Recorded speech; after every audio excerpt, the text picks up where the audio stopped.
জানিয়ে দেব বর্তমান সময়ে ঘটে যাওয়া সর্বশেষ সংবাদ। প্রথমেই শিরোনাম। শেখ হাসিনা বাংলাদেশ থেকে পালিয়ে যাওয়ার পরে ভারতে আটক হয়েছেন। তার ছেলে জয়কেও আমেরিকা থেকে বাজেয়াপ্ত করা হয়েছে। যে কোনো সময় শেখ হাসিনাকে বাংলাদেশে প্রেরণ করা হতে পারে।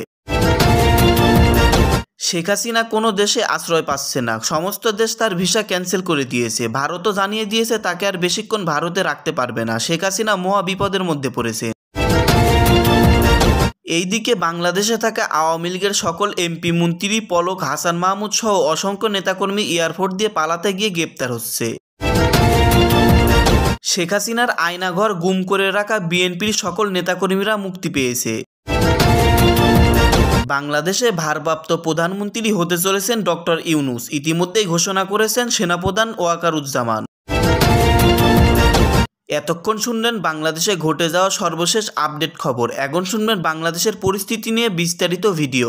চলে আসবে, তবে যারা এই সমস্ত অপরাধ করেছে তাদেরকে আমরা ছাড় দিব না। অবশ্যই তাদেরকে তাদের বিরুদ্ধে আইনানুগ ব্যবস্থা গ্রহণ করা হবে।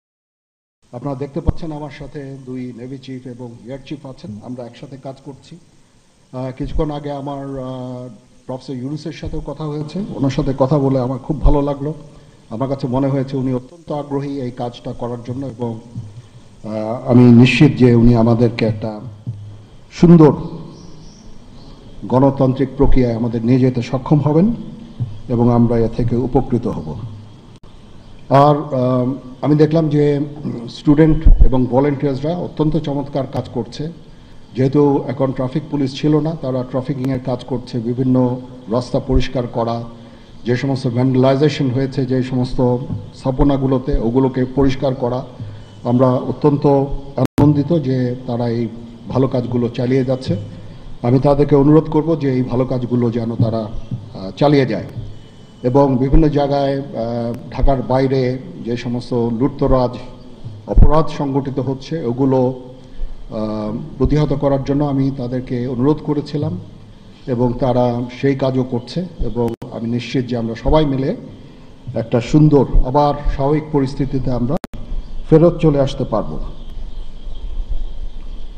আপনারা জানেন যে আমরা কেয়ারটেকার গভর্নমেন্টের প্রধান ডক্টর ইউনূসকে আমরা নির্বাচন করেছি অনেক আলোচনা করে। আমরা নিজেদের মধ্যে অনেক আলোচনা করেছি এবং সমস্ত রাজনৈতিক নেতৃবৃন্দের সাথে, স্টুডেন্ট কোঅর্ডিনেটরদের সাথে আলোচনা করেছি। আমার সাথে নেভি চিফ এবং এয়ার চিফ ওনারাও ছিলেন এবং মহামান্য রাষ্ট্রপতির সাথে আমরা আলোচনা করেছি এবং আলোচনা করে আমরা সর্বসম্মতভাবে সম্মত হয়েছি এবং ওনার কাছে প্রস্তাব দিয়েছি চিফ অ্যাডভাইজার ডক্টর ইউনূসকে করার জন্য এবং উনি এখন আমাদের চিফ অ্যাডভাইজার। কালকে আসবেন, কালকে হয়তো দুপুরে উনি এসে পৌঁছাবেন, আমি ওনাকে রিসিভ করতে যাব। আমরা ওনাকে সর্বতোভাবে সহায়তা করব। আমি army chief, navy chief, air chief, এবং আমি নিশ্চিত যে উনি সমস্ত রাজনৈতিক দল এবং সবার কাছ থেকে সাহায্য সহযোগিতা পাবেন। স্টুডেন্ট ফোরাম, স্টুডেন্টস, এবং আমরা সবাই মিলে ওনাকে সাহায্য করব এবং আমি নিশ্চিত যে তাহলে উনি অত্যন্ত সফলভাবে ওনার এই কাজ সমাধা করতে সক্ষম হবেন। অনেক ধরনের গুজব চলছে, আমি জনগণকে আহ্বান করব এ ধরনের গুজবে যেন কান না দেয়। আমরা একটা চমৎকার পরিবেশে সুন্দরভাবে সবাই মিলে আমরা কাজ করে যাচ্ছি। আমার সেনাবাহিনী নিয়ে বিভিন্ন সেনানিবাসের মধ্যে বিভিন্ন কিছু হচ্ছে ইত্যাদি সমস্ত গুজব রটনা করা হচ্ছে, এগুলোতে আপনারা কান দিবেন না এবং আপনারা এই ধরনের গুজব ছড়াতেও দয়া করে সাহায্য করবেন না।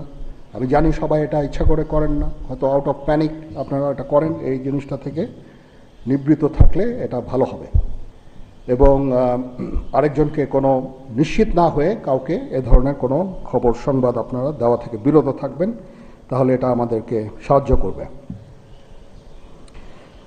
পুলিশের পুনর্গঠনের কাজ চলছে, এখন পুলিশ প্রধান একজন নিয়োগ দেওয়া হয়েছে। আমি নিশ্চিত যে পুলিশের মনোবল আবার ফেরত আসবে এবং পুলিশ একটা প্রফেশনাল ফোর্স হিসাবে ভালোভাবে তাদের দায়িত্ব পালন করতে সক্ষম হবে। সর্বশেষে আমি আপনাদের নিশ্চিত করতে চাচ্ছি যে সেনাবাহিনী, নৌবাহিনী, বিমান বাহিনী সর্বদা জনগণের সাথে আছে এবং থাকবে এবং আমরা কাজ করে যাব, পাশাপাশি সবার সাথে মিলে কাজ করে যাব এবং আমরা একটা সুন্দর ভবিষ্যতের দিকে যেতে পারবো, ভবিষ্যতে পৌঁছাতে পারবো বলে আমি বিশ্বাস রাখি।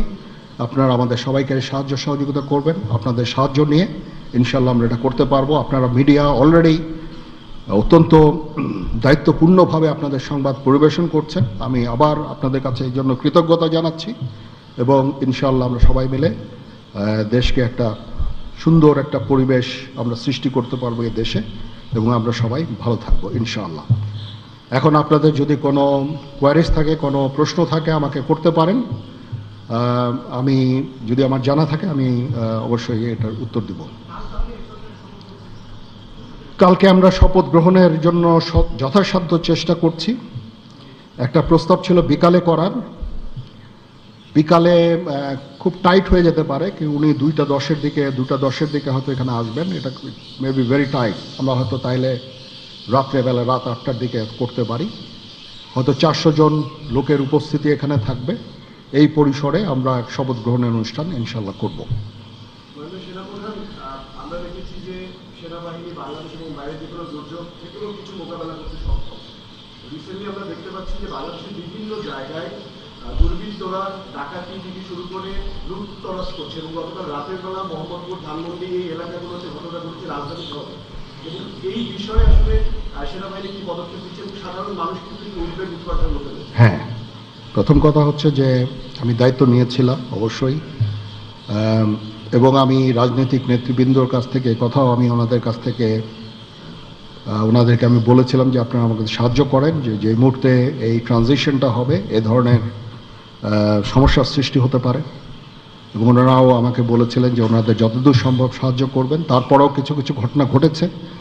এটা ঘটার পিছনে তো কিছু কারণও আছে এবং আমরা ইনিশিয়ালি হয়তো কিছু এরকম ঘটনা ঘটেছে, বাট তারপরে এখন পরিস্থিতি কিন্তু অনেক শান্ত হয়ে আসছে। আমরা আমাদের যত স্ট্রেংথ আছে, পুলিশ কিন্তু নন এক্সিস্টিং, পুলিশ কোনো ডিউটিতে নাই। পুলিশের একটা বড় ফোর্স, এটার যে ভয়েড যেটা সৃষ্টি হয়েছে, এই ভয়েডটা সেনাবাহিনীর স্ট্রেংথ দিয়ে এটা পুরা করা সম্ভব না। আর তারপরেও আমরা যথাসাধ্য চেষ্টা করে যাচ্ছি এবং হাজার হাজার লোককে আমরা কিন্তু এই সমস্ত সমস্যা থেকে আমরা উদ্ধার করেছি। বহু পুলিশ, আমার জানা মতে বহু পুলিশ, অনেক থানা, তারপরে সরকারি কর্মকর্তা কর্মচারীদের। এতক্ষণ শুনতে পারলেন বাংলাদেশের সর্বশেষ আপডেট শিরোনামগুলো। বাংলাদেশে কি হতে চলেছে, কি হচ্ছে বাংলাদেশে, এছাড়া বাংলাদেশের অজানা অনেক কিছু জানতে পারলেন আজকের এই ভিডিওতে। ভিডিওটি ভালো লাগলে চ্যানেলটাকে অবশ্যই সাবস্ক্রাইব করে রাখবেন।